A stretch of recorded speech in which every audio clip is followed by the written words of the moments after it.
Dominant Protector. Credit to the author. 951 hanggang 60. Ang mga pangalan po na nandito ay galing sa mga name generator. Kaya kung meron man pagkakatulad sa mga pangalan ng totoong tao o lugar, ito ay tunay na hindi sinasadya. Kung walang malakas na background si Terence, papatayin lang siya ni Sisi Leon. Kung siya ay may malakas na suporta, kung gayon si Sisi Leon ay makakahanap ng hustisya para sa kanyang kapatid, dadalhin siya sa pulong ng mga marangal na bahay at ilalabas ang kawalang katarungang ginawa ni Terence. Gayunpaman, hindi kailanman isinaalang-alang ni Sisi Leon ang kawalang katarungang ginawa niya noong pinahirapan niya si House Charlton. Maraming tao ang itinuturing lamang na pagkakamali at pagkakamali ng ibang tao, hindi ang kanilang sarili. Ang puot ay ganap na sumasakop sa lohikal na pag-iisip ni Sisi Leon. Hindi niya akalain na ang kanyang bahay ay may ginawang mali, lahat ito ay kasalanan ni Terence. Ngunit nagpa siya si Sisi Leon na hawakan ito sa ngayon. Galit man siya, hindi na siya magkakamali na maging mapusok pa. Terence. Ikaw. Parehong nabigla at natuwa si Pablo habang nakatingin sa umaatres na si Yorks. Hindi niya inaasahan na si Terence ay magpitik sa mga mesa sa panahon ng kanyang pinakadesperadong panahon. Ang taong nagsabing papatayin nila ang kanyang buong pamilya. Terence no, technically General Wilson ang pumatay sa kanya. Ang pag-iisip ay nagpagulo kay Pablo. Kailan pa naging malakas na kalaban ang asong ito? Isang sipa lang ang kinuha para maalis ang isang Mystic Early Phase Master. Kahit na nasaktan siya ng husto ni Terence, hindi lang siya mamamatay sa sipa ng aso, di ba? Nakatanggap kaya si Wilson ng pagsasanay o pagbabago mula kay Terence? Sorry, natagalan ako. Ngumiti si Terence. Pero buti na lang nakarating ako sa oras kailangan kong patayin ang daan papuntang Iron Lake kung kinuha nila si Cheryl. Hindi ko kailangan na sumuko ka, kaya kung tumakbo pabalik. Namula si Cheryl nang tumama sa kanya ang sobrang tamis. She kept her composure, di ba sabi mo nawalan ka ng lakas? How are you so strong? Ako. Mahirap ipaliwanag. Mapait na ngumiti si Terence. Ang swerte ko, kunwari. Tinulungan ako ni Wilson na makabawi. General Wilson.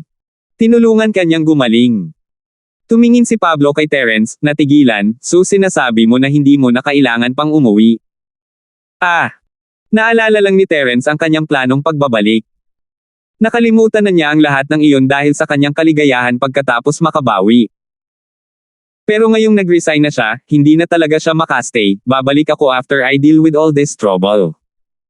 Hindi nagsalita si Pablo, pero biglang nagbago ang mukha ni Miss. Ibinuka niya ang bibig niya, parang may sasabihin, pero hindi alam ang sasabihin. Sinipa niya si Yasi sa binti. O sinungaling ka, Shield bro. Nalaman agad ni Yasi ang gusto ni Cheryl. Pareho sila ng isip, kung tutuusin. Napakurap si Terence. Ano ang pinag-uusapan ni Yasi ngayon? Nangako kami ni Pinky na kapag gumaling ka at lumakas, babalik ka at magiging bodyguard namin, at mananatili sa villa magpakailanman. Confident na sabi ni Yasi. Hindi mapigilan ni Terence na mapangiti sa mga sinasabi ni Yasi.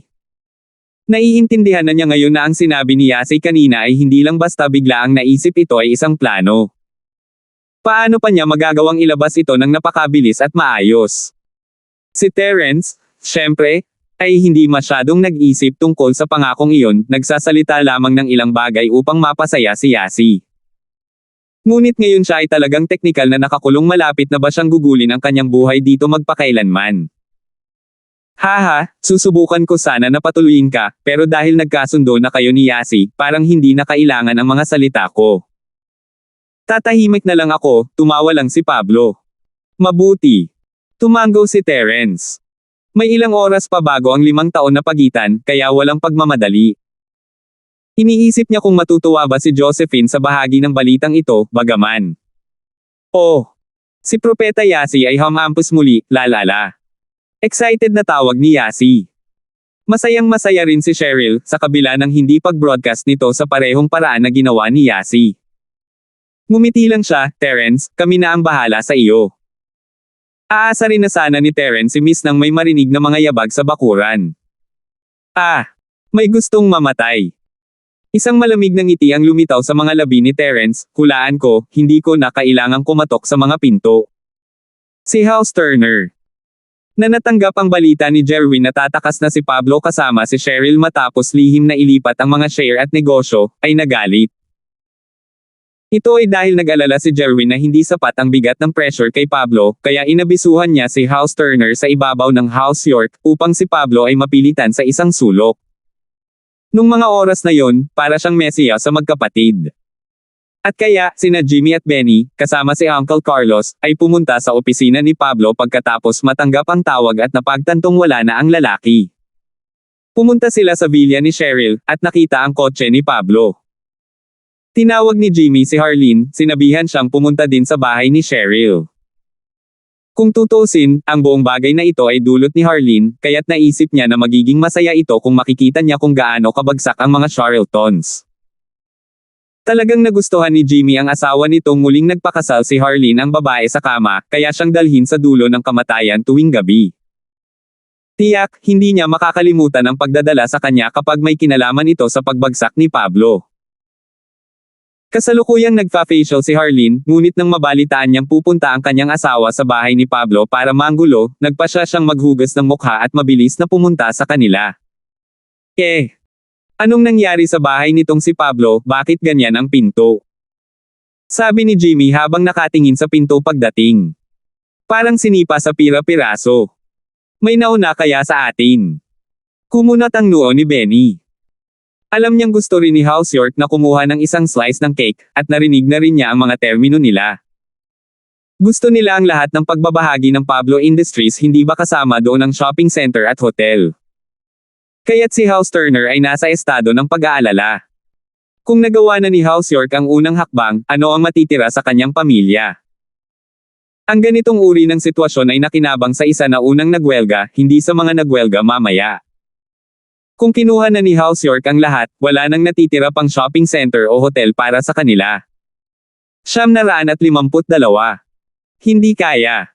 Kung nandito na si House York, hindi ba nasayang ang lahat ng pagsisikap natin? Medyo naasar si Jimmy sa naisip habang nagmamarcha papasok sa villa, sumisigaw. Pablo! Umalis ka na! Pero nanatiling tahimik ang villa. Shit! May tao ba dito? Pablo, you piece of shit, nandito ka ba? Nagsimulang magpanik si Jimmy, kung wala si Pablo, o kung siya ay nabugbog hanggang mamatay, kung gayon saan niya kukunin ang kanyang pera. Walang sumagot. Nagmamadaling pumasok sina Jimmy at Benny sa villa, Pablo, Cheryl, Yasi, at Terence, nandoon silang lahat. Nakatayo silang lahat sa sala ng villa, nakatingin kay Jimmy ng kakaiba. Anong tinitingin-tingin nyo? Damn it! Kinakausap kita, bakit hindi ka sumasagot? Bingi ka ba o pipi? Medyo nalilito si Jimmy sa ugali ng mga taong ito, ngunit hindi siya gaanong nag-isip. Nandito siya para sa mga negosyo, para sa pera. Kung hindi lang siya medyo mayabang baka hindi niya makuha ang gusto niya. Mr. Turner. Iniisip ko kung anong negosyo mo sa amin, sumisigaw at nagmamarcha papasok sa bahay ng aking anak. Nagsalita na ngayon si Pablo ng may kumpiyansa, ngayong nabawi na ni Terence ang kanyang lakas, lahat ng kanyang takot at pag-aalinlangan ay napawi sa kanyang boses. Anong negosyo ang mayroon kami sa iyo? F***, Pablo, drop the act. Isinalang-alang mo ba ang aking mga termino? 200 milyon, kasama ang mga karapatan sa pagmamay-ari sa shopping center at hotel. Si Jimmy ay hindi masyadong sibilisadong tao. Habang ipinakita niya ang kanyang pangangibabaw sa harap ni Pablo nang may mga sumpa, nakaramdam siya ng kasiyahan, lalo na nang tumingin siya kay Pablo, na hindi nang ahas na magsalita. Mr. Turner. Miyembro ka rin ng isang marangal na bahay, nasaan ang iyong ugali?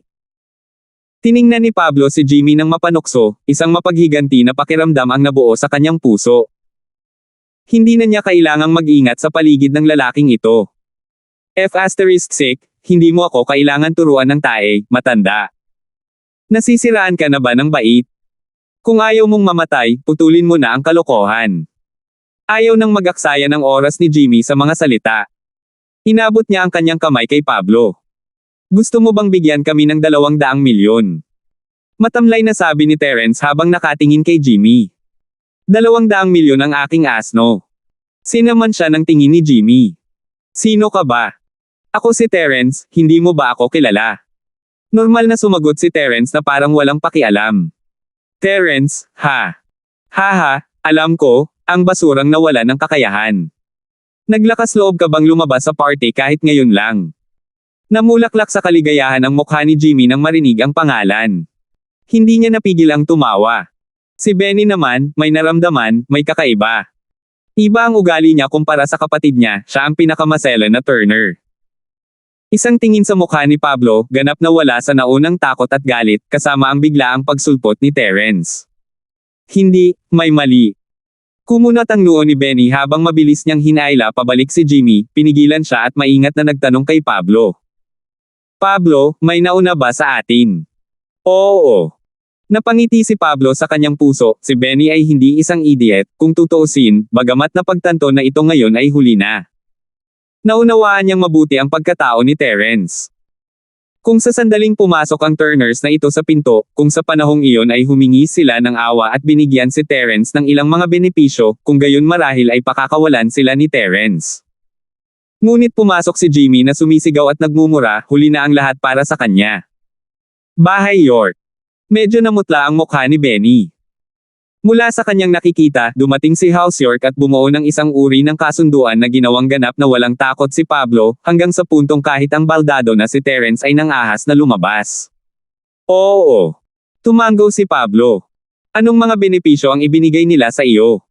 Nagdilim ang mukha ni Benny. Kung nasangkot si House York, mas komplikado ang mga bagay. Ibinigay sa akin ni House York ang mga bahagi sa negosyo ng auction pati na rin ang isa pang piraso ng negosyo, kasama ang isang komplementaryong double mistress mula sa kanilang bahay. Matamlay na sabi ni Terence sabay tingin kay Benny.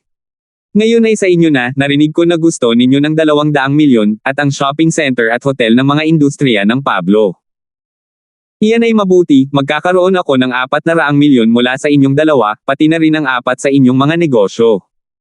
Maaari kang mag-scram pagkatapos nito. Ano? Natigilan si Benny, hindi naiintindihan ang nangyayari. Kung sinabi niya na nagbigay si House York ng ilang uri ng kasunduan pagkatapos kunin ang mga ari-arian ni Pablo, mga tuntunin na maaaring magbigay ng kaligtasan sa Pablo, kung gayon posible ito. Pagkatapos ng lahat, narinig niya na si Cheryl ay iuuwi na upang maging mistress para sa House York, kaya posibleng magbigay sila ng ilang uri ng kapangyarihan sa kanila, na magpapaliwanag sa pagiging mahinahon ni Pablo. Ngunit hindi ito ang kaso. Ang mga salita ni Terence ay katawa-tawa. Parang natalo si House York dito, at napilitang mag-alok ng mga termino bilang kapalit. Talagang nagkasundo sila ni Pablo, sasabihin ba ni Terence ang mga salitang tulad nito tungkol kay House York? Ngunit ang kahangalan sa mga salita ni Terence ay nagbigay sa kanya ng kumpiyansa. Kung may sinabi si Terence na mas makatwiran, marahil ay mag-aalala siya, sa paghula na si Pablo ay nakatanggap ng isang uri ng suporta mula sa Yorks. Ngunit inalis ni Terence ang lahat ng pag-aalalang iyon.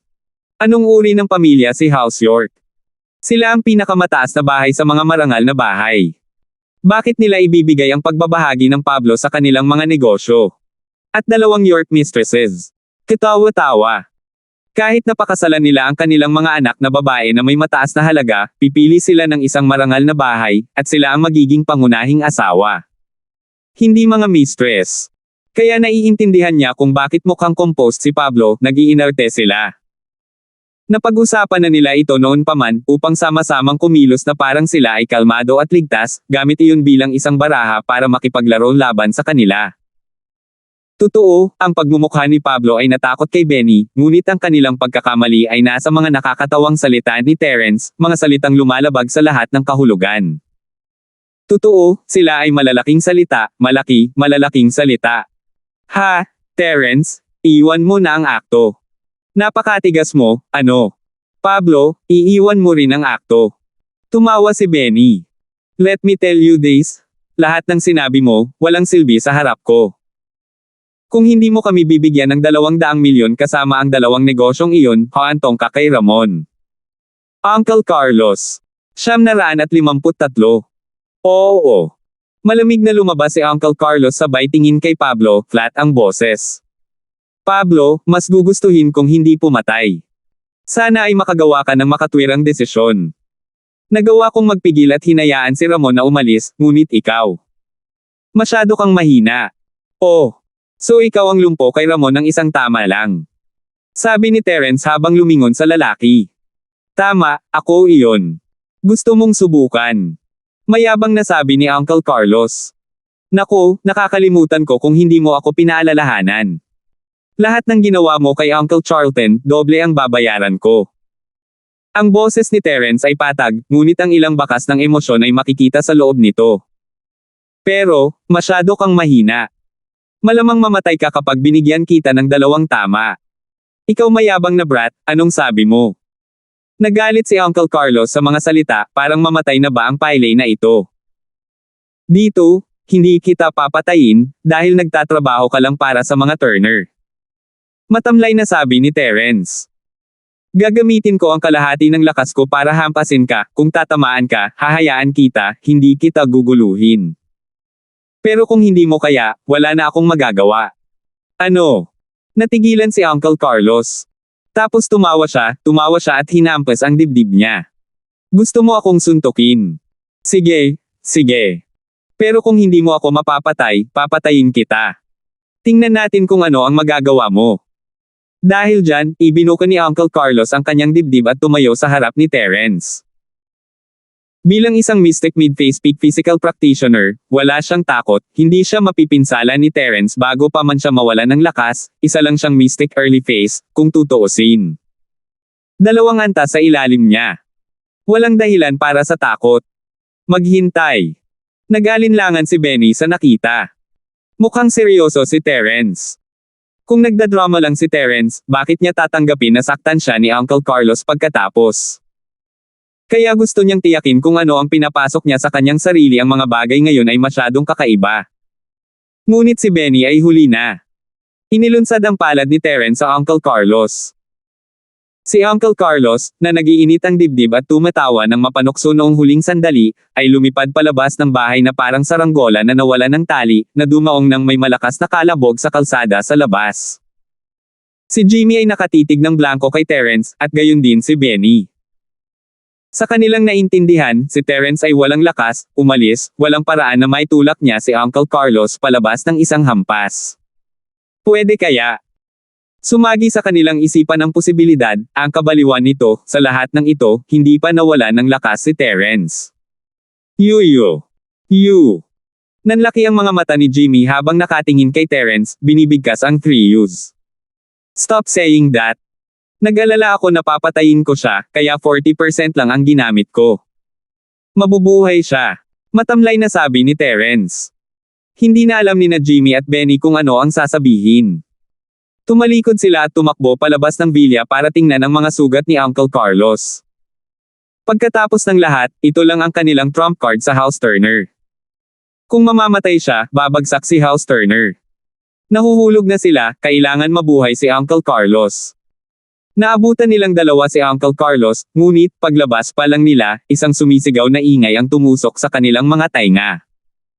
At kasunod noon, isa pang slam, isang kalabog na tunog na nagpalipad kay Uncle Carlos. Nang isang pulang Ferrari. Napasigaw lang si Uncle Carlos bago bumagsak sa lupa ng malakas na kalabog, dugo kung saan-saan. Tapos na para sa kanya. Ano? Hindi makapaniwala sina Jimmy at Benny sa kanilang nakikita. Anong klaseng coincidence ito? Natangay lang si Uncle Carlos ng sasakyan. Nakatayo doon ang magkapatid, natulala at hindi sigurado kung ano ang gagawin. Pupuntahan na sana nila kung ayos lang siya nang lumabas sa Ferrari ang babaeng nakabangga kay Uncle Carlos, sumisigaw. Sino? Sino ang sumulpot sa kalsada na parang tulala? Sinasabi ko sa inyo, mga tao, huwag kayong umasa na gagawa ako ng anumang kabayaran, tingnan ninyo kung sino ako. Ako ay mula sa House Turner. Mula sa Iron Lake. Ang Ferrari na ito ay nagkakahalaga ng milyon-milyon. Tingnan kung ano ang nangyari dito. Ito ay walang iba kundi si Harleen, na nagmamadaling sumakay sa kanyang Ferrari matapos marinig na ipahiya ng kanyang asawa si Pablo. Gusto niyang makita kung gaano kadesperado ang hitsura ng lalaki, kaya mabilis siyang pumunta rito. Ngunit kararating pa lang niya sa pinto ng may tumalo na anino sa harap ng kanyang sasakyan, wala siyang reflex na masira, ni ang oras, kaya lumipad ang anino mula sa impact. Pagkababa niya sa kanyang sasakyan ay napagtanto niyang isa pala itong matanda, duguan ng husto. Sanay na si Harleen sa kanyang paniniil at walang kinatatakutan kahit na pagdating sa ganito. Kaya may pinabagsak siya. So ano, aksidente yon. Magbayad ka lang ng kompensasyon at magiging maayos na siya. Maangas siyang gumagala habang si Benny at Jimmy ay nakatitig sa kawalan, hindi nila akalain na si Harleen ang gumawa nito. Si Jimmy ay nagalit at sumimangot, pinaikot ang kanyang baywang at nagpadala ng isang sampal sa kanyang bibig. Ikaw dumb bitch, you bulag bitch. Nawala lahat ng kay-abangan ni Harleen. Tumingin siya kay Jimmy, buong-buo at lubos na hindi makapaniwala. Mahal. Bakit? Dahil ikaw ay isang F***king blind bitch, kaya't F***CQ. Si Jimmy ay nagpadala ng isa pang sampal sa kanyang bibig at may lumabas na dugo. Tingnan mo kung sino ang nasagasaan mo, si Uncle Carlos, tanga ka. Natarante si Harleen sa mga salita na gawa niya. Sinagasaan niya si Uncle Carlos. Kuya, tama na, tigilan mo na. Tingnan natin kung kumusta si Uncle Carlos. Pati si Benny ay nagpapanik, ngunit naiintindihan niya ang sitwasyon. Ano ang punto ng pagtama ng mga tao sa yugtong ito? Kailangan nilang suriin ang mga sugat ni Uncle Carlos. Ipapakita ko sa'yo pag uwi natin. Nilinggan niya rin si Uncle Carlos matapos marinig ang mga salita. Napahawak din si Harleen sa bibig at maingat na sumunod. Si Uncle Carlos ay nakahandusay sa lupa, hindi gumagalaw kahit kaunti sa puddle ng pula at puti. At naramdaman ni Harleen ang alon ng pagduduwal sa kanya. Napagtanto niya, sa parehong oras, na si Uncle Carlos ang haliging sumusuporta sa bahay Turner. Tapos na sila kung mamatay siya. 954. Tapos na. Nanlamig ang puso ni Benny sa isang tingin. Bumukas na ang utak, lumalabas na ang katas. Paano natin ito gagaling? Tumawag ka ng ambulansya. Pinandilatan ni Jimmy si Harleen, nagpapanik. Anong ginagawa mo dyan? Tumawag ka ng ambulansya. Oo. Mabilis na tumango si Harleen at kinuha ang kanyang telepono, tumawag. Si Terence mismo ay nakadilat habang nakatingin sa eksenang nasa harapan niya, hindi makapaniwala. Seryoso ba itong nangyari? Namatay ba si Uncle Carlos sa kanyang kamay, o namatay ba siya pagkatapos tumakbo pababa?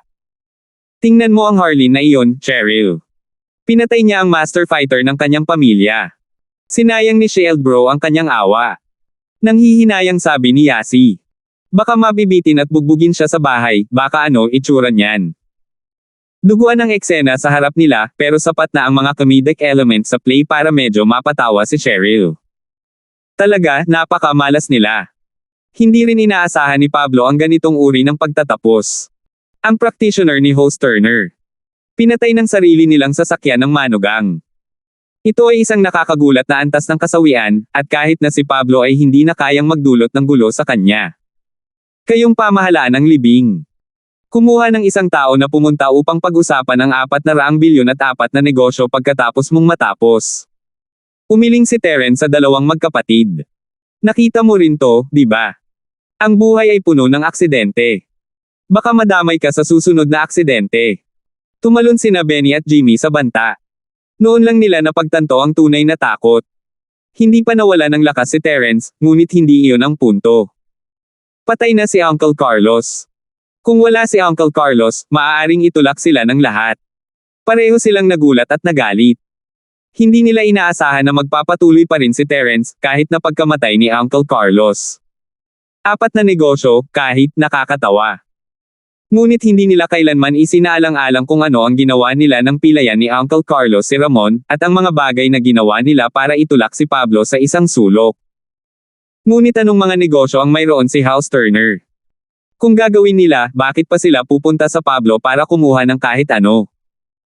Bagamat posible nga ang 400 bilyon, aabot ito sa halaga ng pagbebenta ng lahat ng kanilang negosyo sa Iron Lake. Nagsisimula pa lang silang subukan ang kanilang kamay sa Starfield, syempre, hindi nila basta-basta maibibigay ang lahat kay Terence. Pero may choice pa ba sila ngayon? Hahayaan ba sila ni Terence? Si Terence ay walang bahid ng simpatiye para sa 1S at Uncle Carlos habang siya ay kinaladkad ng ambulansya. Ang ganitong uri ng bagay ay tinatawag na karma. Sa susunod na bahay, siguro.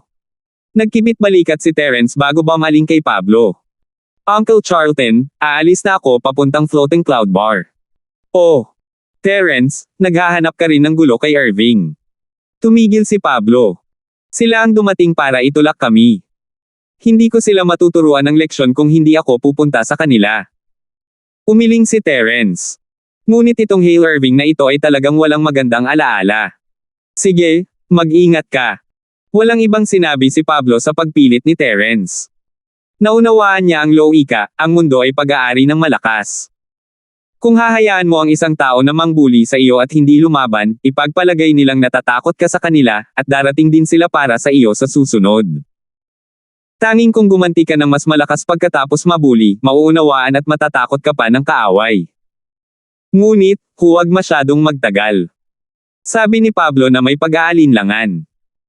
Hindi pa rin tayo nakakalabas sa panganib, nag-aalala akong si House York at House Turner ay susubukan na bumalik at maghayganti kina Cheryl at Yasi. Huwag kang mag-alala. Ngumiti si Terence. Hindi mahina si General Wilson. At saka, hindi na sila mangangahas na bumalik pa. Bagamat ang pinto sa villa na ito, Tio Charlton, kailangan mong gastusin ang sarili mong pera. Hindi kami sigurado kung kailan papasok ang pera ni House York. Babalik sina House Turner at House York para maghayganti kung may lakas sila, sigurado iyon.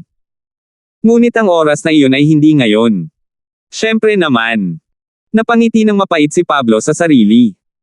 Si Terence lang ang magsasabi ng ganyan, humihingi ng mga benepisyo pagkatapos patayin ang Biden ni House York.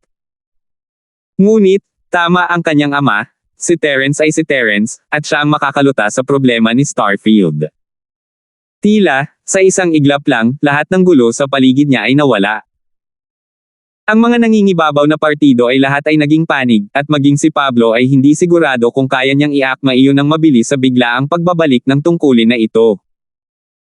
Nag-aalala pa rin siya para sa kanyang anak na babae at para sa kinabukasan ng kanyang pamilya ngayong umaga, ngunit ngayon ang nag-aalala ay sina House York, House Turner. At, sa lalong madaling panahon, si Hale Irving. Terence, mag-ingat ka. Naghintay lamang si Cheryl hanggang sa makarating si Terence sa pintuan bago magsalita.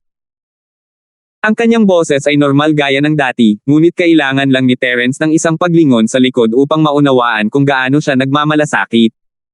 Ah, sige. Tumango si Terence. Ganyan palagi si Miss malamig sa labas, mainit sa loob. Nasanay na siya. Good luck, Shield bro.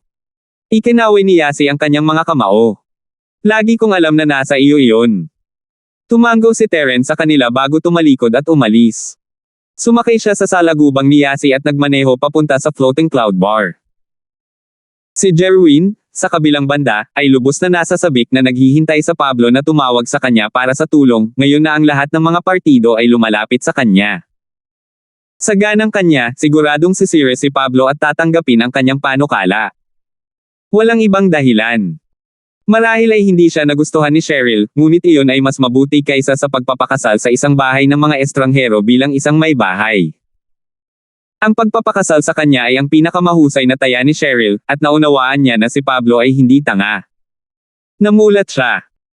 Ang pagpapakasal ni Cheryl sa kanya ay magbibigay daan kay Pablo na panatilihin ang Pablo Industries, pati na rin ang kaligayahan ng kanyang anak na babae. Kung tutusin, totoong mahal niya si Cheryl, kaya kahit napakasalan niya ito, bibigyan niya ito ng pagmamahal at pagsinta. Wala siyang gagawin sa kanya. Tiningnan ni Jerwin ang oras sa kanyang relo. Hindi ba sinabi ni House York na pupunta sila sa umaga? 8:00 na, kaya napaisip siya kung lumabas na ba ang resulta. Maging si House Turner ay nanatiling tahimik, ano ang kanilang ginagawa? Hindi na makapaghintay si Jerwin, parang si Pablo na talaga, hindi pa rin nagkokompromiso pagkatapos ng lahat ng ito.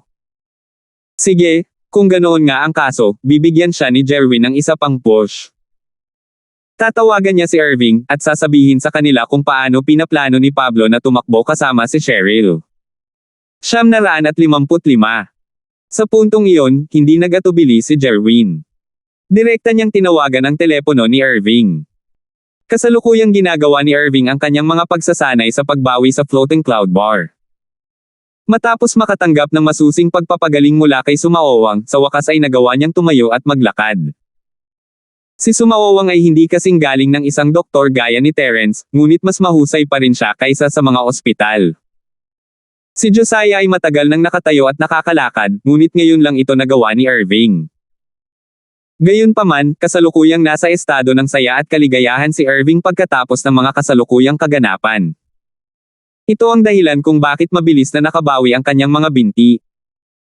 Ang kanyang pinakamalaking kaaway sa Starfield, si Terence, ay natapos na sa wakas.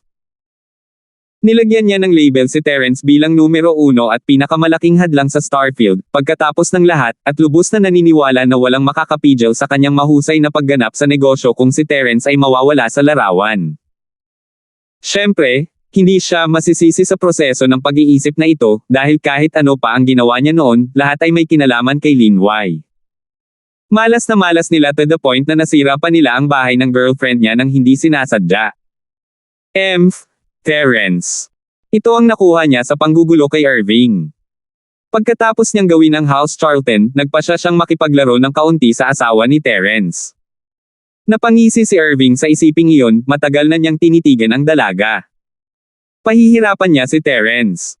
Sa pag-iisip, nagsimula siyang tumawa.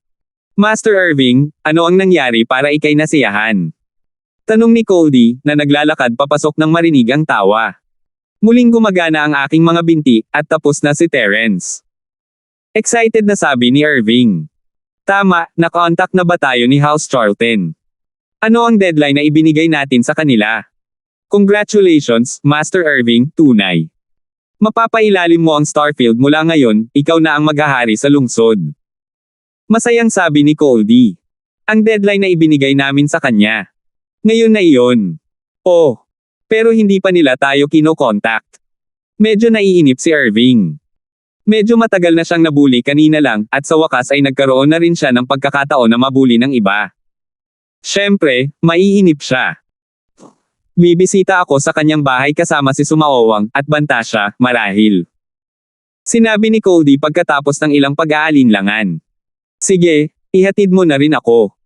Gustong maranasan mismo ni Irving kung paano ang pananakot ng mga tao. Master Irving, maayos na ang iyong mga binti. Nag-aalangan na tanong ni Goldie. Ayos lang, kita nyo. Healed na lahat, naglakad ng 2 bilog si Irving para ipakita sa kanya. Hindi pa siya masyadong matagal na nakaupo sa wheelchair kaya hindi rin nagtagal ay nasanay na rin siyang tumayo at maglakad. Tingnan mo kung gaano ako kainis maglakad. Kaya ko ring tumalon, at tumalon. Tingnan mo. Kamangha-mangha, Master Irving. Haha, baka mabaliw si Terence kapag nakita niyang gumaling ka na. Bati ni Goldie. Tama, iyon nga ang gusto kong gawin, gusto ko siyang asar. At saka, mababali din ang mga paa niya sa pagkakataong ito, walang tumulong sa akin. Ako mismo ang gagawa. Sabi ni Irving. Napuno siya ng saya nang tumunog ang kanyang telepono. Pinulot niya ito. Si Jerwin iyon. Pupunta ba ang lalaking ito para bigyan siya muli ng libreng pera? Hello. Master Jerwin? Anong problema? Tumawag ka ng napakaaga. Sabi ni Irving. Master Irving. May balita ako sa iyo. Sinadya ni Jerwin na hininaan ang boses. Narinig ko na iniisip ni Pablo na tumakas. Pumunta siya sa villa ni Cheryl kaninang umaga, handang isama siya. Narinig ko na papunta doon sina House York at House Turner. Kailangan mong magmadali, Master Irving. Huwag mo silang hayaang umalis. Oh, talaga. Napakurap si Irving. Hindi siya natakot sa pagtakbo ni Pablo. Kung tutusin, ang gusto niya ay ang kanyang real estate company, hindi tulad ng gusto ng iba. Ang wanted na pera at negosyo ng Turner at ang mga wanted na share ng York. Hindi siya natatakot na tumakas si Pablo na may dalang pera at ang kanyang anak na babae, hindi tulad nila. Ngunit ang inaalala niya, gayunpaman, ay walang sapat na pera si Pablo. Humingi ang Turners ng 200 milyon, at kung wala siya ng halagang iyon ay kailangan niyang gumamit ng iba pang asset para masakop ito. Kung nangyari iyon, hindi papayag si House York, dahil shares ang gusto nila. Paano kung kunin ni Pablo ang pera mula sa negosyo ng real estate para punan ang mga numero, hindi ba malulugi si Irving noon? Hindi lang direktang kukunin nina House Turner at House York ang negosyo ng real estate, sigurado siya, dahil kailangan pa nilang bigyan siya ng ganitong paggalang, ngunit nag-aalala si Irving na aalisin nila ang mga lupain sa ilalim ng kumpanyang iyon, at sa huli, ang mayroon siya ay shell ng isang kumpanya ng real estate. Hindi niya gusto iyon. At saka, sa sandaling mapunta ang mga bagay na iyon sa bulsa nina House York at House Turner. Hindi na talaga siya maaaring pumunta at hingin muli ang mga iyon. It'd be his own malas since these are them now, sila ang unang nakarating doon. Oo, natatakot ako na kung huli kang pumunta ay hindi ka makakarating. Sabi ni Jerwin. Pero, hindi mo ba gusto si Cheryl? Bakit mo sinasabi sa akin? Hindi tanga si Irving, alam niya na si Jerwin ay isang admirer ng babaeng iyon. Nauunawaan niya ang pananatiling tahimik niya kapag nilabanan niya si House Charlton, ngunit sinasabi sa kanya na magdulot ng higit pang gulo. Hindi naintindihan ni Irving. Gusto ko siya, pero hindi. Malapit na siyang ikasal kay House York, ano pa ba? Kung gusto niya ako, wala siya sa sitwasyong ito noong una. Sinadya ni Jerwin bilang insurance. Kung siya ay magiging isang asawa sa ilalim ng proteksyon ng mga firewolves, kahit na si House York ay kailangang magbigay ng ilang paggalang. Totoo, ngunit sino ang maaaring sisihin ng batang babae sa hindi paggawa ng isang matalinong pagpili? Sabi ni Irving, naiintindihan ang sitwasyon. Manang, mamimiss ko talaga siya. Pero tama ka, kasalanan niya ang lahat kung bakit hindi man lang ako humingi ng tulong pagdating ng gulo, ano pa bang magagawa ko? Napabuntong hininga si Jerwin. Sige Master Jerwin, sana malagpasan mo ito. Isa kang malusog na lalaki na may 2 bato ngayon, tutal, kailangan mong umasa sa hinaharap. Maraming babae tulad ni Cheryl. Naaliw si Irving. Tama ka. Pagkatapos ay ipaubaya ko na sa iyo, Master Irving, ginawa ko itong tawag sa telepono dahil ikaw ang tumulong sa akin na maging isang normal na tao muli, isang lalaki. Sabi ni Jerwin. Hindi ako magpapatalo kung hindi. Naiintindihan ko. Salamat, Master Jerwin. Hindi ito pinagdudahan ni Irving. Naniwala siya sa mga salita. Pagkabitin, lumingon si Irving kay Coldy. Coldy, ngayon lang ako nakatanggap ng balita na si Pablo ay nagpaplanong tumakas, at ngayon ay parehong sina York at Turner ay nasa kanyang pintuan. Hindi tayo makakakuha ng marami sa cake kung tayo ay huli na, kukunin na nila ang lahat. Kung gayon, dapat ba tayong pumunta sa Pablo ngayon? Nag-aalalang sabi ni Coldy. 956. Oo, pupunta tayo ngayon. Sabihin kay Sumaowang na umalis. Sabi ni Irving. Naiintindihan. Tumango si Coldy. Saan kayo pupunta? Isang boses ang biglang tumunog na ikinatakot nina Irving at Coldy. Terence. Natigilan si Irving habang hindi makapaniwalang nakatingin sa lalaki. Si Terence, sino pa? Hinahanap niyo ba ako? Kung gayon nandito ako.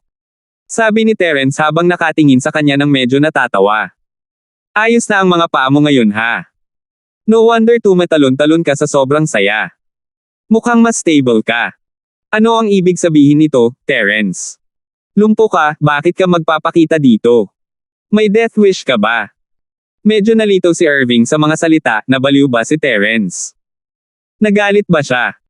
Kaya niyang tiisin ang kanyang kabangisan marahil noong may lakas pa siya, ngunit hindi ngayon. Sino nagsabi sa'yo niyan? Tiningnan siya ni Terence ng kakaiba. Nanaginip ka pa ba? Hindi mo matukoy ang pagitan ng realidad at panaginip. O naghahallucinate ka? Natigilan si Irving sa mga salita, natigilan. Napaisip siya. Si Terence ay isang baldado, nagpadala siya ng mga lalaki para suriin iyon mismo. Hindi dapat peke. Napatahimik siya sa pag-assurance. Terence, drop the act. Ang mga taong hamarang sa iyo sa parking lot na iyon sa harap ng hotel, iyon ang trabaho ko. Alam namin kung anong sitwasyon ang kinalalagyan mo. Sino ka sa tingin mo, sinusubukan akong takutin. Napilitan ba si Pablo sa sulok na ito, para ipadala ka para pigilan ako? Oh! Kumunat ang noo ni Terence. Kaya si Irving talaga ang nagpadala sa mga lalaking iyon. Kung tama ang hula ko, mabilis na nag-iimpake si Pablo, at narito ka bilang isang taktika sa pagkaantala. Inakala ni Irving na tama siya nang makita niya ang pagkunot ng noo ni Terence.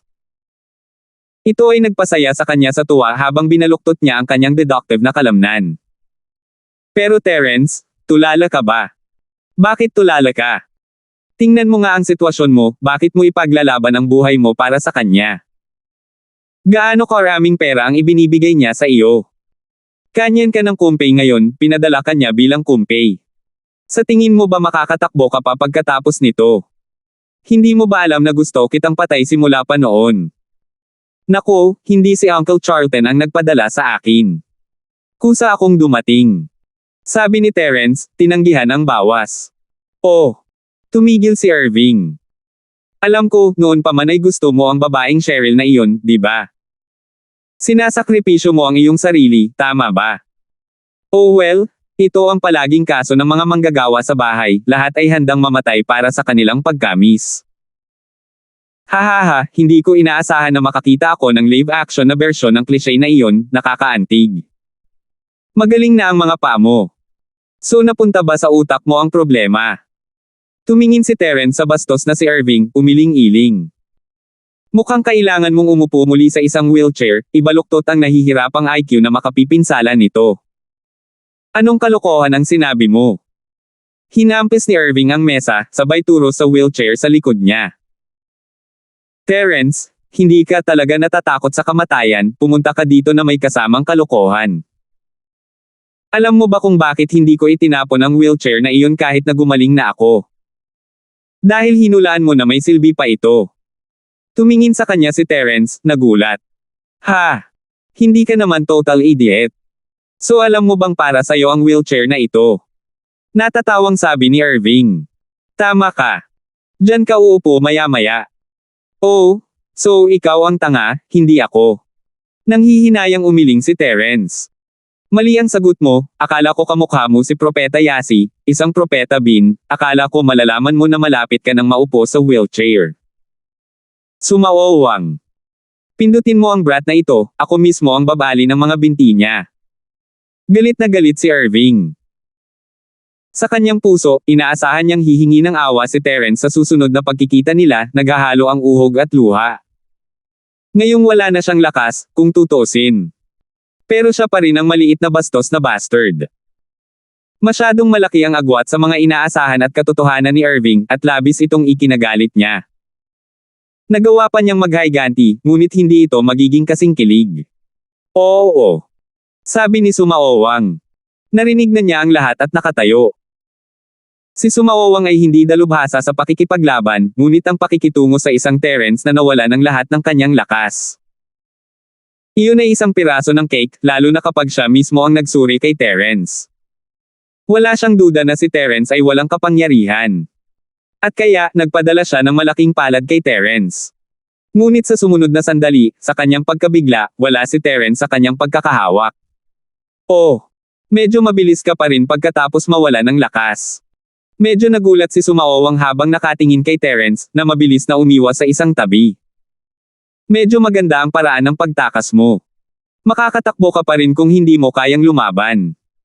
Pero sa kasamaang palad, pagkatapos mapilayan ang mga paa mo ni Master Irving, wala pa ring silbi. Tama ba, Master Irving? Haha.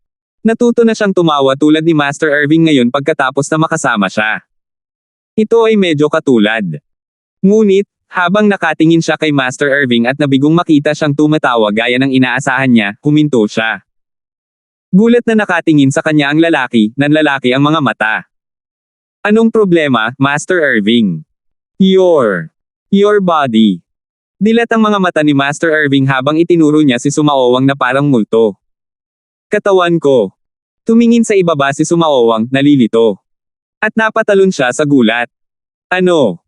Sa kanyang katawan, sa ilang kadahilanan, ay isang malawak na kagubatan ng mga karayom. Bigla niyang napagtanto na nakaramdam siya ng matinding sakit nang sunggaban niya si Terence, ngunit hindi niya iyon pinansin noon. Siya ay isang doktor, at naiintindihan niya mula sa isang medikal na pananaw na kung minsan ang mga nerbiyos ay magkakaroon ng KT at sakit, ito ay hindi bihira. Ngayon lang niya napagtanto na hindi pala iyon ang nangyari. Ano? Anong ginawa mo sa katawan ko? Tinitigan ni Sumaowang si Terence, gulat na gulat, hindi makapaniwala ang mukha. Wala naman. Hindi ka ba magaling sa pananakit ng iba? Narinig mong nilason mo ang isa sa akin. Nagkibit balikat si Terence, inosente. Wala akong pagpipilian kundi ang gumawa ng unang hakbang kahit na narinig ko na ikaw ay isang doktor, malamang na kaya mo ito. Anong ginawa mo sa akin? Para saan itong mga silver needles? Nagsimulang tumulo ang pawis ni Sumaowang. Nakita na niya ang karayom na ito na inilipat ni Terence sa katawan ni Darren, ngunit hindi niya alam kung ito pa rin ang bagay. 957. Sa isiping iyon, hindi niya namamalaya na ini-channel ang kanyang chi upang suriin ito, ngunit wala siyang naramdamang mali nang matapos siya. Gayunpaman, iyon mismo ang dahilan kung bakit siya nababahala. Kasi, nung nag-treat siya ng needles last time, walang mali sa chi. Wala lang, hindi ba ikaw si Miracle Dr. Hale Sumaowang? Malamig na ngumiti si Terence. Ikaw ang pinakasikat ngayon sa internet, kaya sigurado akong may paraan ka. Ito. Kapareho ba ito ng mga chi needles na ginamit mo kay Darren? Natatakot na sabi ni Sumaowang. Oh, parang ganon. Pero may ginawa akong adjustments, kaya hindi talaga. Sabi ni Terence. Hindi mo ba alam na lahat ng mga karayom ay nasa iyong mga ugat sa oras na ito? Ako. Lalong natakot ang mukha ni Sumaowang. Ano ang mangyayari? Hindi gaanong, inilagay ko ang aking chi sa pagsil ng iyong mga ugat, kaya kung hindi mo ito bubunutin walang mangyayari. Ngumiti si Terence. Kahit na, maaari mong bunutin sila kung gusto mo. Ano ang mangyayari kung bunutin ko sila? Madilim ang mukha ni Sumaowang. Hindi ka ba nawala ng lakas? Bakit ka magkakaroon ng chi? Bakit kasing pipi ka ni Irving? Kasama mo siya, akala mo alam mo ang lahat. Pinulot ni Terence ang kanyang mga labi. Maaari ba akong magtanong kung sino ang eksaktong nagsabi sa iyo na nawala ang aking mga kakayahan? Walang narinig si Sumaowang mula sa sinuman. Siya ang gumawa ng kaltas. Kung hihilin mo ang karayom, ang chi sa loob mo ay sasabog. Exaggerated na sabi ni Terence. Kung gayon ang iyong mga nerbiyos ay mapupunit na magdudulot sa iyo na mawala ng malaking bahagi ng iyong lakas. Sa oras na bunutin mo silang lahat, mapilayan mo ang lahat ng iyong nerbiyos, at pagkatapos, congratulations. Magsasanay ka upang maging isang physical practitioner. Nakagawa lamang si Terence ng masamang hakbang na ito pagkatapos naganap na masira ang kanyang mga ugat. Kinailangan niyang gumamit ng mas masasamang pamamaraan para sa mga lalaking tulad ni Sumaowang. Imposible. Si Sumaowang ay napakaseryoso sa puntong ito. Sinungaling, nawalan ka ng lakas, nandito lang lahat ng karayom para takutin ako. Wala kang chi, wala akong nararamdamang chi na nanggagaling sa katawan mo. Ha, natural, dahil mas malakas ako kaysa sa iyo. Sabi ni Terence. Ang taong ito ay hindi siya, pagkatapos ng lahat, at ang mga regular na spiritual practitioner ay mararamdaman lamang ang lakas ng kalaban kapag ini-channel nila ang kanilang chi. O, kung ang isa ay mas malakas kaysa sa kalaban, makikita rin nila. Kung hindi, ang mga taong may lihim na galaw o item tulad ni Terence ay magagawang laktawan ang mga antas at tingnan ang chi ng lahat. Bullshit! Wala kang chi. Kumbinsido si Sumaowang na nawala ang lahat ng kapangyarihan ni Terence, kaya hindi siya naniwala sa mga salita. Mabuti kung ganoon. Maglabas ng ilan at suriin. Walang pakialam na sabi ni Terence. Hihilahin ko sila pagkatapos, sa tingin mo ay hindi ko gagawin. With that, inabot niya ang karayom sa dibdib niya pero napatigil siya nang hawakan niya iyon. Nagpasya siyang ilipat ang kanyang kamay sa kanyang kaliwang binti sa halip. Ngumiti si Terence at hindi nagsalita. Masiglang sinasabi ni Sumaowang na hindi siya natatakot ngunit hindi pa rin inabot ang karayom sa dibdib. Pagkatapos ng lahat, ang pangunahing ugat ay malapit sa dibdib. Ang pagsira sa nerbiyos na iyon ay malamang na bumaba ang kanyang lakas mula sa mistiko hanggang sa ginto. Ang kaliwang binti, gayunpaman, ay hindi gaanong mahalaga. Ang chi na nakaimbak doon ay mas kaunti, at kaya kapag ang nerve ay sumabog ay hindi na niya magagamit ang chi doon. Para sa isang tulad ni Sumaowang, na hindi lumaban, hindi ito mahalaga. Inilabas ni Sumaowang ang karayom at nanlaki ang kanyang mga mata. May malakas na putok at pakiramdam niya ay putol-putol ang kanyang kaliwang binti. Nawawasak sila ng napakalaking chi ni Terence. Sa sigaw ng sakit, muntik na siyang mahulog sa lupa. Ang mukha ni Sumaowang ay nabaluktot mula sa sakit hanggang sa takot. Tumingin siya kay Terence, tumutulo ang mga butil ng pawis sa mukha niya. Imposible. Impossible, bakit nagagamit mo pa rin ang chi? Napakapait ng pakiramdam ni Sumaowang. Ano ba itong Terence na ito, naglalagay ba siya ng balat ng tupa? Bakit hindi niya gamitin ang kanyang lakas sa parking lot kung nasa kanya pa ito?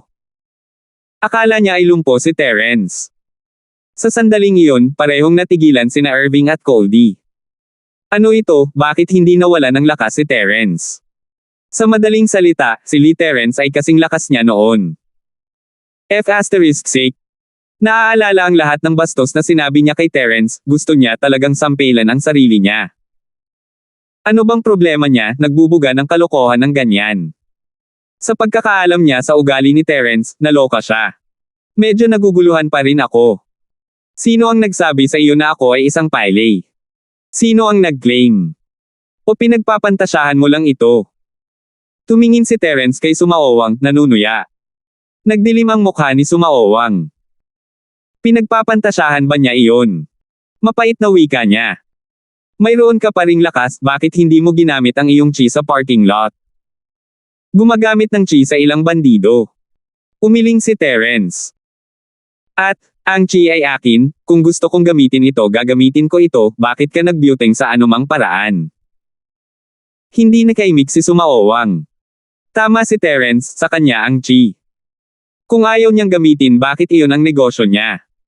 Pero nagtanong pa rin siya. Pagkatapos, noong pumunta ako kay Chairman Charlton. Para manggulo, bakit hindi mo ako pinigilan? Okay, fine. Nagkunwari akong nawala ng lakas para makita ko kung sino ang mga kalaban ko, at matapakan ko sila. Nagkibit balikat si Terence, inaman, ito. F***sake. Hindi na kinaya ni Sumaowang, pinaglaruan siya para sa isang tanga. Ang paghahanap ng kanyang mga kaaway, para maka-address siya, siya iyon. Pero sarili niyang kasalanan, sino ang masisisi niya? Nadama ni Sumaowang ang isang alon ng kalungkutan. Kung gayon ang mga karayom na ito, ano ang gagawin ko? Mapait na ngumiti si Sumaowang. Ikaw ay medyo matalino sa iyong sarili, hindi ba? Maaari mong subukang pinuhin ang aking chi, o marahil maghintay hanggang sa masira ang ugat bago ito ayusin. Tama, nakalimutan kong sabihin sa iyo. Magaling ako sa pagbawi ng mga sirang nerbiyos, kaya kung lahat sila ay sira maaari kang lumapit sa akin. Ikaw. Kaya mo bang ayusin ang mga sirang nerbiyos? Gulat na tiningnan ni Sumaowang si Terence. Oo, ito ay medyo madali. Ang akin ay nasira ng ilang beses, ngunit tingnan mo ako, narito pa rin at malusog. Nakikiramay na sabi ni Terence. Kung hindi mo ito maaayos, hindi ka sapat na doktor. Mukhang hindi masyadong makapaniwala sa mga chismis. 958. No wonder. No wonder. Napabuntong hininga si Sumaowang hanggang sa langit, halos suluhin niya ang kanyang puso sa kalungkutan kung hindi dahil sa hanggal na gubat na iyon ng mga karayom. Malungkot niyang wika. Hindi katakatakang nabigo ang aking mga hula, napakalubha ang paghihirap ni Mason. Siyempre masasaktan ka. Para mapagaling mo ang iyong sarili. Hindi pa huli ang lahat para mapagtanto iyon. Sabi ni Terence. Pero, matutulungan mo ba akong ayusin ang nerbiyos ko? Tumingin si Sumaowang kay Terence nang may pag-asa. Oo naman. Tumango si Terence. Tumigil si Sumaowang, halos maluha at lumuhad para kay Terence. Kaya ba niya talagang ayusin ang kanyang mga ugat? Pero mas mahal ng kaunti ang bayad ko kaysa sa isang walang kwentang doktor na tulad mo, syempre.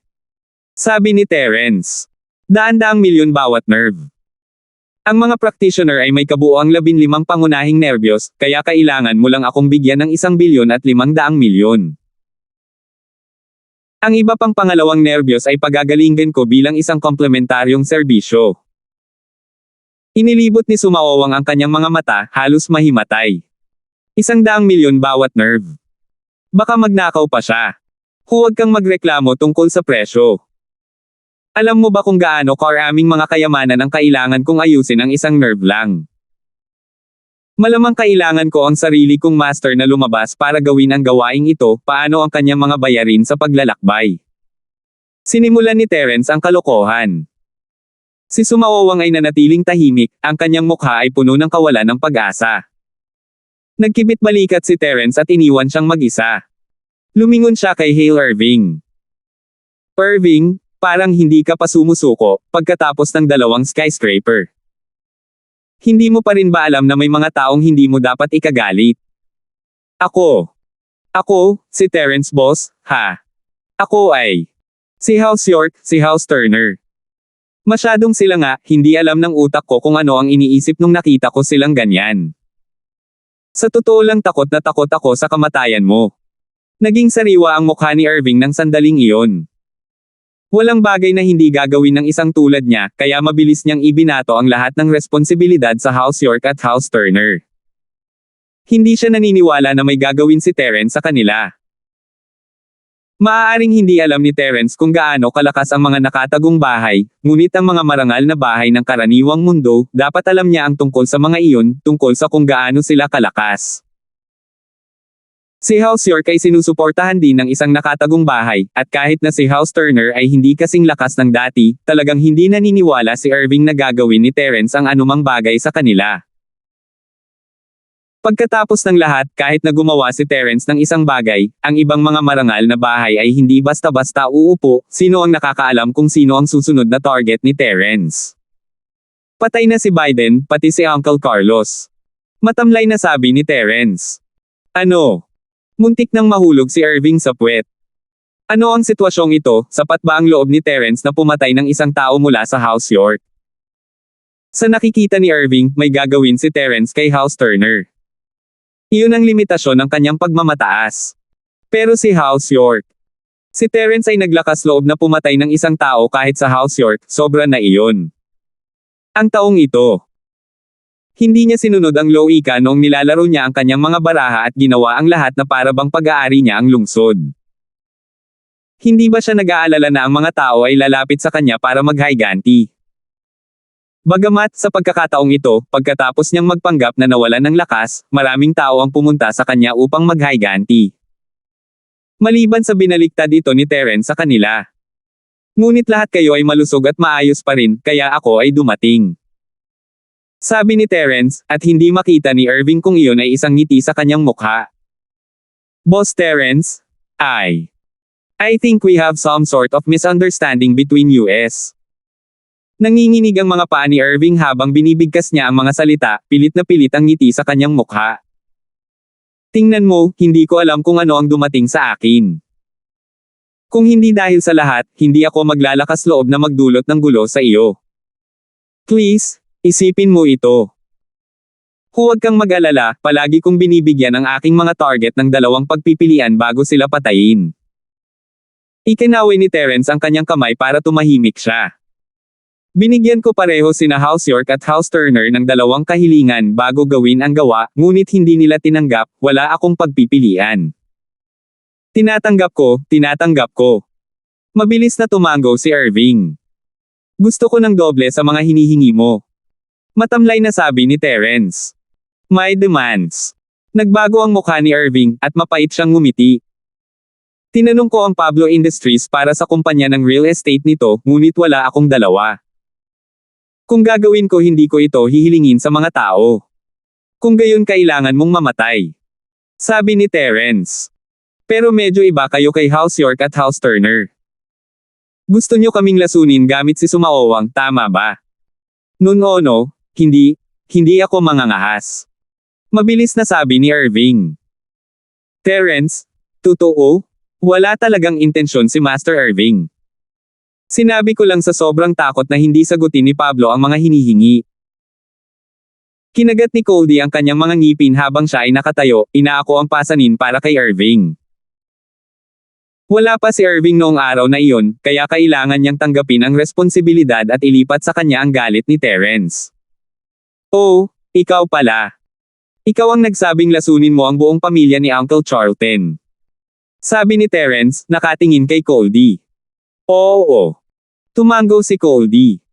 Sige, papatayin ko ang buong pamilya mo. Siyempre, kasama rito si Irving. Walang pakialam na sabi ni Terence. Ha! Tumigil si Coldy. Ngunit, wala itong kinalaman kay Master Irving. Oh, tulad ng kung paano walang kinalaman si Cheryl doon noong gusto mong patayin ang pamilya ni Uncle Charlton. Sabi ni Terence. Hindi alam ni Coldy ang sasabihin. Wala bang kabuluhan ang kanyang sakripisyo? Boss Terence, wala akong real estate company, pero okay lang ba ang pera? Kasalukuyang takot na takot si Irving na papatayin siya ni Terence, siguradong magagawa at gagawin niya, ngayong patay na sina Bide at Uncle Carlos. Oh, gumagana iyon. Ngumiti si Terence. Whatever, I'll let you off easier. 200 million, I guess. 200 milyon. Naging mapait ang mukha ni Irving. Mayroon lang akong 150 milyon. Iyon ang pera na kakakuha lang niya mula kina June at Jerwin, at ilang araw na lang bago niya ito ibigay. 50 million difference, ha? Okay, kung mabali mo ang sarili mong mga paa ay bibilangin ko iyan bilang 50. Sabi ni Terence. Ay! Nag-alinlangan si Irving. Mabali ang kanyang mga paa pagkatapos niyang gumaling, masakit iyon ng husto. Ngunit sa pag-iisip na ang aksyon ay magliligtas sa kanya ng 50 milyon pati na rin ang kanyang buhay, napagpasyahan niyang sulit ito. Medyo umupo na lang siya sa wheelchair, ayos lang. Kinagat niya ang kanyang mga ngipin. Sige, naiintindihan ko. Coldy, magdala ka ng metal na paniki para kay Boss Terence, para mabali niya ang mga paa ko. Oo. May sasabihin sana si Coldy, ngunit napatigil siya nang maalala ang personalidad ni Terence.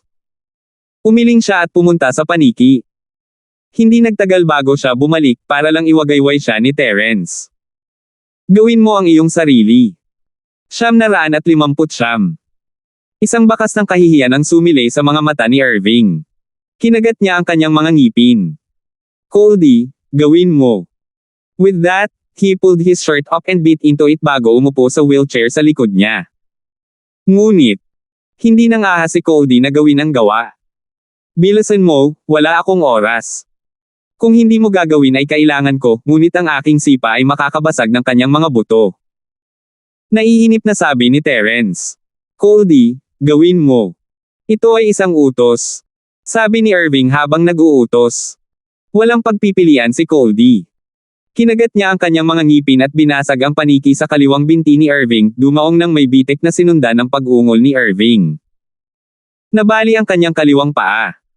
Nag-ipon siya ng lakas ng loob at inindayog muli sa kanang binti. Sa isang basag. Nabali rin ang kanang paa.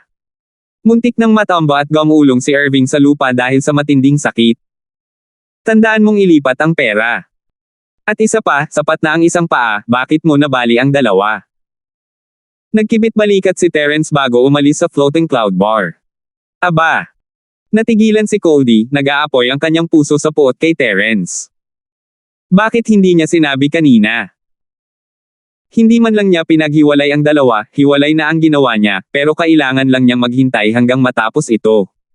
Sinadya niya. Paano kung si Master Irving ang sisihin sa kanya? Terence, sumusumpa ako sa wheelchair na ito, kung hindi kita papatayin, papalitan ko ang pangalan ng pamilya ko. Galit na nagmumura si Irving habang pinipigilan niya ang sakit pagkaalis ni Terence. Tandaan mo ito, isinusumpa ko sa aking pangalan. Master Irving, pasensya na po, ako. Mabilis na nagsimulang humingi ng tawad si Coldy sa ginawa niya sa mga binti ni Irving. Hindi mo kasalanan. Ikinaway ni Irving ang kanyang kamay bago umikot ang kanyang mga mata, at siya ay nahimatay. Hindi agad bumalik si Terence sa villa ni Cheryl pagkalabas ng bar ngunit tinawagan si Josephine. Kailangan niyang ipaliwanag sa kanya kung ano ang nangyari, na maaaring mabaigo siya, ngunit wala siyang pagpipilian. At the same time, ayaw din niyang iwan si Miss at Yasi. Hindi man sila nagtagal, pero araw-araw silang nagkikita. Talagang gusto sila ni Terence. Hello, Terence. Nasa tren ka ba? Alam ni Josephine na kailangan ng umalis ni Terence sa kalaunan at natakot siya na may makakita sa kanya kapag pinaalis niya siya, kaya't maaari rin na hayaang umalis si Terence ng palihim kung sakaling may mga kaaway. Hindi, nasa Starfield ako. Sabi ni Terence. Hindi ka umalis. Tumigil si Josephine. Anong nangyari? May mali ba? Nasaan ka? Magkita tayo at mag-usap. Sabi ni Terence sabay buntong hininga. Nasa school ako, tanghalian ngayon. Sabi ni Josephine. Kung gayon, pupunta ako sa paaralan ngayon. Inikat ni Terence ang kanyang sasakyan at tinungo ang paaralan. Papalabas sina Leandro at Stanley sa isang restaurant sa harap ng paaralan. Itinago nga ng paaralan ang kanyang mga krimen, ngunit kahit ganoon, hindi na sila nang ahas na pumunta sa cafeteria. Maaaring may alam ang kusiniro ng ilang impormasyon ng Tagaloob, at ang mga bagay ay mapupunta sa timog kung hahayaan niyang madulash iyon. Kaya palagi silang nagpupunta sa mga restaurant na malapit sa paaralan araw-araw, dahil kaya niya rin. Leandro bro, hindi ba si Terence iyon? Sumigaw si Stanley, na nakaturo sa malayo. Terence. Natigilan si Leandro habang nakatingin sa tinuturo niya. May paparating na dilaw na sasakyang salagubang. Paano siya papasok sa paaralan? Sina House York at House Turner at maging si Hale Irving ay sinusubukang kunin siya, nagpapakita pa rin siya dito. Tanong ni Stanley na nalilito. Oo, bakit siya nandito? Hindi ba dapat nagtago siya sa halip na lumabas sa publiko? Kumunat ang noo ni Leandro. Leandro bro, dapat ba tayong magdulot ng problema sa kanya? Masayang mungkahi ni Stanley. For what? Are you stupid? There has to be some problem if he dared come to school at a time like this. Hindi na si Leandro ang tanga na natisod, dumanas siya ng malaking pakinabang at malaking pagkalugi, at naging isang mataas na katalinuhan na Leandro. Tanungin ko muna ang tatay ko. Sige. Tumango si Stanley. Tinawag ni Leandro ang kanyang ama na si Fabian, at kinuha niya ito. Hello. Leandro, anong meron? Tatay, kailangan ko ng ilang impormasyon. Sina House Turner, House York, at Master Irving, nagpunta ba sila para sa gulo ni Pablo? Tanong ni Leandro. Nakikita ko si Terence sa paaralan. Leandro. Huwag mo bang asar si Terence, naririnig mo? Huwag mo siyang asar, layuan mo siya. Namutla si Fabian sa mga salitang sinasabi ng kanyang anak. Anong nangyari, natigilan si Leandro. Hindi mo alam ito, ngunit 2 tao ang napatay ni Terence, mula sa House York at House Turner ayon sa pagkakasunod-sunod. Kagagaling lang din ni Terence mula kay Master Irving, hindi lang nasugatan si Sumaowang at binali ang mga binti ni Master Irving. Humingi pa siya kay Master Irving ng 150 milyon. Mabilis na sabi ni Fabian. Diyos ko talaga. Namutla ang mukha ni Leandro. Pinatay ni Terence maging ang mga tao mula sa House York at House Turner. Bahay Turner at House York. Kahit na binayaran ni Master Irving ng pera si Terence na parang hindi lang nabali ni Terence ang kanyang mga paa. Ngumiti ng mapait si Fabian. Itong si Terence, na nakasuot ng balat ng tupa. Hindi siya nawalan ng lakas, at ngayon ay ipinakita niya ang kanyang pangangibabaw. Itong si Terence, bakit ang sanggit niya? Si Leandro ay lubos na napanatag na ang kanyang katalinuhan ay humadlang sa kanya na gawin ang anumang bagay kay Terence, kung hindi, sino ang nakakaalam ng naghihintay? Sige, busy pa ako. Column. Sabi ni Fabian. Tandaan, huwag mo lang asarin si Terence. Naiintindihan ko. Tumango si Leandro bago ibinaba ang tawag at sinabi kay Stanley ang sinabi sa kanya ng kanyang ama. I told you we can't go piss him off, now you know my wisdom, right? Oo. Matalino ka, Leandro bro. Si Stanley ay pinagpapawisan na rin. Ilang saglit lang ay asar na rin niya si Terence. Leandro bro, tumataas ang IQ mo sa bubong. Hindi na ikaw ang matandang Leandro. Tama, sinabi ko sa iyo. Kung gusto mong maging masamang tao, kailangan mo ng ilang utak. Tuwang-tuwang tumango si Leandro. Si Terence ang tipong may katalinuhan din, pero sa katalinuhan na iyon, lolokohin lang niya sina House Turner, House York, at Master Irving Leandro. Ibang level ako. Totoo yan, kung hindi dahil sa napakalaking lakas ni Terence, hindi mo siya magiging kalaban. Tumango si Stanley. Sa oras na babalik si Natoy, kayong dalawa ang magiging utak at talino, hindi na mabibilang si Terence sa tae. 906 na po. Totoo, bibisita tayo sa Natoy sa kabundukan ngayong weekend. Tumango si Leandro. Oo nga. Miss ko na rin siya, ang tagal na. Namimiss ko na yung mga panahong magkasama tayong tatlo. Napabuntong hininga si Stanley. Hindi pa dumarating si Terence, noon, at tayo pa rin ang mga tyrant sa paaralan. Iyon ang mga araw. Kung hindi dahil kay Terence, tayo pa rin ang mga young masters na walang alam, mga batang nagkakagulo buong araw. Wala tayong halaga. Walang tigil na sabi ni Leandro. Si Terence ang nagpabago sa akin sa mga pakikipaglaban ko sa kanya. Tinupad ko ang aking sarili, at patuloy na tinutupad ang aking sarili. Sa pamamagitan lamang ng pagkatalo kay Terence tayo ay magtatagumpay sa buhay, at tatayo sa tuktok ng mundong ito. Leandro bro, ang iyong mga pagsasaalang-alang ay lubos na masinsinan. Siguradong magiging malaki ka. Sabi ni Stanley. Pero, masyado pang maaga para sa lahat ng iyon. Bumalik na tayo sa classroom, at magkunwaring hindi natin nakita si Terence. Ikinaway ni Leandro ang kanyang kamay, nagsasalita ng may pagpapakumbaba. Ipinarode ni Terence ang kanyang sasakyan sa street food alley sa likod ng paaralan at mabilis na pumasok habang tinatawagan ang telepono ni Josephine. Josephine, nasaan ka? Tanong ni Terence matapos mapunta ang tawag. Nagbabasa ng libro sa klase. Wala nang masyadong oras sa paaralan, mami-miss ko ito. Ngumiti si Josephine. Andito ka na ba? Lalabas na ba ako? Oo, hinihintay kita sa ibaba. Napabuntong hininga si Terence. Iniisip niya kung matutuwa si Josephine kapag nalaman niya ang katotohanan.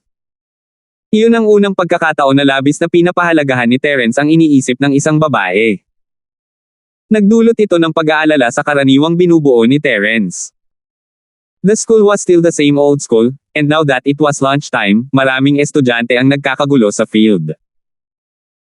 Nakipaglaro pa rin si Rowan sa kanyang gang ng mga alipors, at si Leandro ay nakikipaglaro pa rin kay Stanley.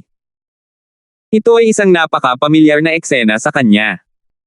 Samandal siya sa isang bakod sa harap ng gusali ng paaralan, naghihintay kay Josephine. Hindi nagtagal ay lumabas na ang silhouette niya. Gaya ng dati, nakasuot siya ng mga simpleng damit pang eskwela, bagamat kaya niyang bumili ng mas maganda kung gusto niya ngayon. Palagi siyang ganyan, pagkatapos ng lahat, at iyon ang dahilan kung bakit siya nagustuhan ni Terence. Hindi mahalaga kung gaano karaming pera ang ibinigay niya sa kanyang pamilya, walang nagbago. Si Josephine, nang makita si Terence, ay ngumiti. Ang ngiti ay isang magandang ngiti. Tumakbo siya palapit kay Terence, at medyo nanginginig ang kanyang mga suso mula sa pagtakbo, dahilan para mapahinto si Terence. Ang tagal na nang huli niya itong nakita, pero lumaki na naman ba ang dibdib niya? Nasa puberty pa ba siya? Gustong magtanong ni Terence ngunit medyo nahihiya. Bagaman, tinamaan nga niya ang katotohanan. Ang kanyang mga suso ay namumuo nitong nakaraan. Pagkatapos ng lahat, sa kung paano inilabas ni Cheryl ang laki ng kalamangan ni Yasi upang labanan siya, si Josephine ay naging motibasyon, kahit na hindi niya hinayaang mad-ulash iyon. Nagdagdag siya ng isang baso ng papaya juice bawat pagkain at napagtanto niya na ito ay talagang gumagana. Napakasaya nito. Malapit na siyang bumalik sa lumang tahanan ni Terence kasama niya, at hinding-hindi na niya makikita si Cheryl at Yasi sa buong buhay niya. Gusto niyang maging mas perpekto ang kanyang sarili. Talagang hindi ka pa umaalis. Masaya si Josephine na makita si Terence, ngunit ang kanyang mga mata ay nagkanulo sa makapal na pag-aalala sa kanyang mga mata. Oo, hindi pa. Nakagawian ni Terence na hinawakan ang maliit na kamay ni Josephine.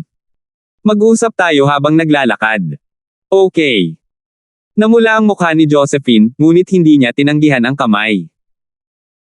Tinanggap na ng kanyang puso si Terence, at nasanay na sa paminsan-minsang mga sandali ng pagmamahal sa kanya, kahit na nasa publiko sila. Siya ay isang batang babae na nagmamalasakit sa kanyang imahe at hindi kailanman nagkaroon ng anumang masamang chismis tungkol sa kanya. Ngunit ngayon, alam na ng buong paaralan na siya ang babae ni Terence, ngunit iyon ang nagbigay sa kanya ng kapayapaan dahil tinanggap na niya ito. Hinailan ni Terence si Josephine papunta sa puno malapit sa field, dahan-daang naglakad. Wala siyang sinabi, hindi dahil sa ayaw niya, kundi dahil iniisip niya kung paano niya ito dapat lapitan. Naiintindihan niyang mabuti ang personalidad ni Josephine. Maaaring siya ay matigas kung minsan, ngunit lalo siyang marupok sa emosyonal na aspeto. Sa kanyang karanasan sa kung ano ang nangyari kay Joralyn, masyadong pinilit siyang protektahan ang kanyang sarili tulad ng isang hedgehog, tinutusok kapag may gumagalaw sa damo. Ito ang dahilan kung bakit siya ay lumalaban kay Terence sa simula. Ngunit, nang sa wakas ay nagbukas na siya sa kanya at tinanggap siya, naging maingat siya na parang tumatapak sa yelo, natatakot na mawala sa kanya ang relasyong ito. Josephine. Sa wakas ay sinabi ni Terence. Tumingin si Josephine sa kanya. Hindi na ako uuwi, nananatili ako sa Starfield. Dahil doon, naramdaman niya ang kamay ni Josephine na malinaw na humawak sa kanyang kamay. Napabuntong hininga siya. Bumalik kasi ang lakas ko. At nag-level up pa nga, kumbaga. Pinulot ni Josephine ang kanyang mga labi, at isang flash ng pagkabigo ang dumaan sa kanyang mga mata. Ngunit ngumiti siya, ang galing. Congratulations! Siyempre, naramdaman ni Terence ang maliit na pagkakataong iyon. Ngumiti siya ng mapait. Medyo dismayado ka ba? Bakit ako magiging? Umiling si Josephine. Bumalik ang kakayahan mo, masaya talaga ako. Si Josephine ay nagsasabi ng totoo, ngunit ito ay ang katotohanan pa rin na ang kanyang matatag na masayang buhay kasama si Terence ay nasira. Ngunit, talagang nakaramdam siya ng kasiyahan para kay Terence, ngayong nanimbalik na ang kanyang lakas. Pagkatapos ng lahat, alam niya kung gaano ito kahalaga kay Terence, palagi siyang nasa tambakan kung palagi siyang baldado. At kaya, kahit na medyo nabigo siya, gusto niyang maging masaya si Terence. Salamat! Pinisil ni Terence ang kamay ni Josephine. Kung gayon, makikitira ka pa ba kay Cheryl? Tanong ni Josephine pagkatapos ng ilang pag-aalinlangan. Oo, nangako ako sa kanila na mananatili ako sa villa kapag bumalik ang lakas ko. Hindi nagtago si Terence. Haha. Parang ang ganda. Medyo nalungkot si Josephine, at masasabi ni Terence. Josephine. Hindi ka ba masaya? Sabi ni Terence. Hindi. Umiling si Josephine at inilabas ang isang maliit na kahon mula sa kanyang bulsa, ibinigay ito kay Terence. Haha, hindi na ito magagamit, sa palagay ko. Dito. Iyon ang singsing na ibinigay ni Terence sa kanya. Huminto si Terence. Bakit mo ibinabalik ito sa akin? Binili ko ito para sa iyo noong una. Siguro. Itong singsing, hindi para sa akin sa huli, di ba? Who knows?